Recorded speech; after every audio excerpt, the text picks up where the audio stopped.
Hello friends, எல்லோரும் எப்படி இருக்கீங்க? பொங்கல் தான் செய்ய போகிறேன். வரகு அரிசியில் செய்ய போகிறேன். சிறுதானியங்களில் பொங்கல் செஞ்சு பாருங்கள். அப்புறம் நீங்கள் வேறு பொங்கலே செய்ய மாட்டீங்க, அவ்வளோ டேஸ்ட்டு நல்லா இருக்குங்க.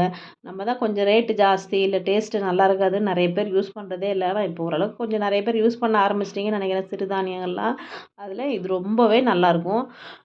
வரகு, திணை எல்லாமே செம்ம டேஸ்ட்டாக இருக்கும். பொங்கல், வெஜிடபிள் பிரியாணி, இந்த பருப்பு சாதம்லாம் செய்கிறதுக்கு அவ்வளோ நல்லாயிருக்கு. ஒரு கிளாஸ் அரிசி, ஒரு 1/4 கப் சின்ன கிளாஸில் பச்சை பயிறு எடுத்திருக்கேன். ஒரு ஸ்பூன் எண்ணெய், கொஞ்சம் உப்பு சேர்த்து குத்து மதிப்பாக தண்ணி ஊற்றிலாம். நமக்கு தெரியும்ல சமையல் பண்ணுறதுனால, அதனால் ஒரு 1 1/2 சொம்பு தண்ணி ஊற்றிருக்கேன். நல்லா 4 5 விசில் விட்டால் நல்லா குழைய வெந்துடும். பொங்கலுக்கு இந்த தாளிப்பு தான் முக்கியம். நல்ல மிளகு, சீரகம், இஞ்சி, கருவேப்பிலை, நிறைய நெய் ஊற்றி அப்படியே தாளித்து கொட்டி கலந்துட்டு அப்படியே சுட சுட சாப்பிட்டிங்கன்னா அவ்வளோ டேஸ்ட்டாக இருக்கும். அப்படியே உள்ளே போயிட்டே இருக்கும். நைட் நேரத்தில் இந்த மாதிரி நல்லா சாப்பிட்டு நல்லா தூங்க வேண்டியதுதாங்க. நைட்டில் இந்த மாதிரி ஈஸியாக குருமா அதெல்லாம் இல்லாமல் இந்த மாதிரி செஞ்சு பாருங்க, நல்லாயிருக்கும்.